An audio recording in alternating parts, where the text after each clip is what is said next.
Welcome back to another technical deep dive here in the debug zone. Today we're tackling a big question and breaking it down with insights from other users.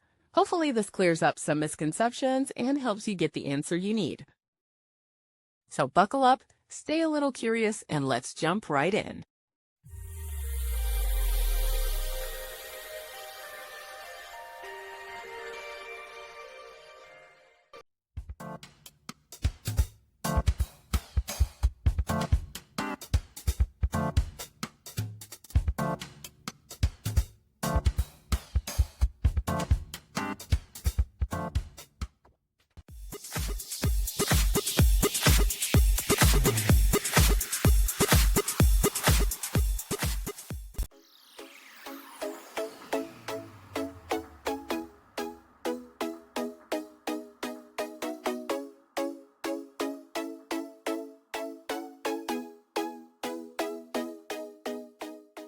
And that's a wrap.